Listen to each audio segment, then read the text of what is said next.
నేను క్రీస్తుని గూర్చియు సంఘమును గూర్చియు చెప్పుచున్నాను. మెట్టుకు మీలో ప్రతి పురుషుడును తన వలె తన భార్యను ప్రేమింపవలెను. భార్య అయితే తన భర్త యందు భయము కలిగి ఉండునట్లు చూసుకొనవలెను.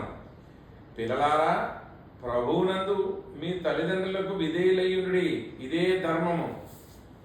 నీకు మేలు కలుగునట్లు నీ తండ్రిని తల్లిని సన్మానింపుము, అప్పుడు నీవు భూమి మీద దీర్ఘాయుష్మంతుడు అగుదువు. ఇది వాగ్దానముతో కూడిన ఆజ్ఞలలో మొదటిది. తండ్రులారా, మీ పిల్లలకు కోపము రేపక ప్రభువు యొక్క శిక్షలోను బోధలోను వారిని పెంచుడి.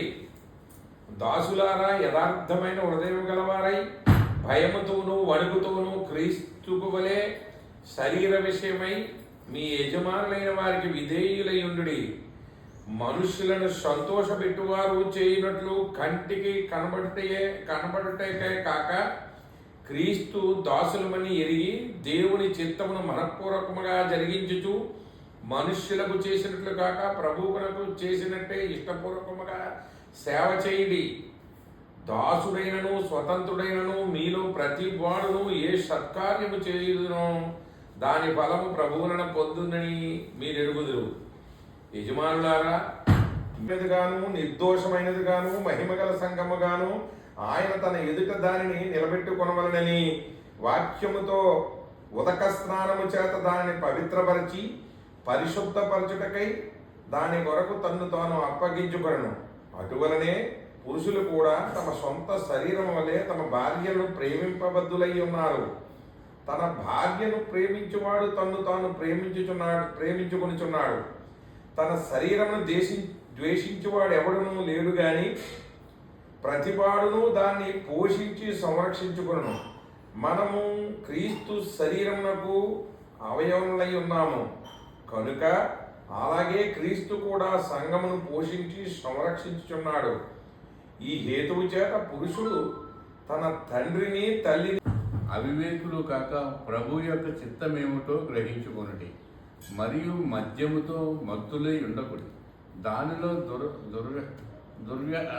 దుర్వ్యాపారము కలదు. అయితే ఆత్మపూర్ణులై ఉండుడి.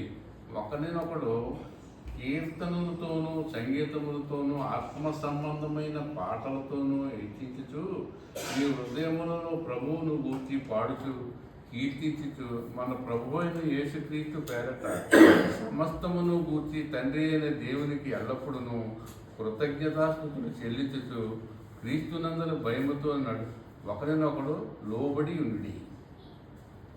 స్త్రీలారా, ప్రభువులను మీ సొంత పురుషులకు లోబడి ఉండుడి.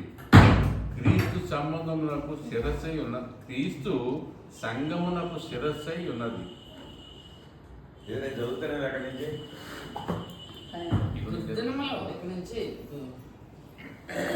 స్త్రీలారా, ప్రభువునకు వలె మీ స్వంత పురుషులకు లోబడి ఉండుడి. క్రీస్తు సంఘమునకు శిరస్సై ఉన్నలాగున పురుషుడు భార్యకు శిరస్సై ఉన్నాడు. క్రీస్తే శరీరమునకు రక్షకుడై ఉన్నాడు. సంఘము క్రీస్తునకు లోబడినట్లుగా భార్యలు కూడా ప్రతి విషయములోనూ తమ పురుషులకు లోబడవలెను. పురుషులారా, మీరును మీ భార్యలను ప్రేమించుడి. అటువలే క్రీస్తు కూడా సంఘమును ప్రేమించి అది కళంకమైనను ప్రత్యక్షపరచబడి ఏదో అది వెలుగునే కదా. అందుచేత నిద్రించుతున్న నీవు మేలుకొని మృతులలో నుండి లెమ్ము. క్రీస్తు నీ మీద ప్రకాశించునని ఆయన చెప్పుచున్నాడు. దినములు చెడ్డవి కనుక మీరు సమయమును పోనీయక సద్వినియోగము చేసుకుని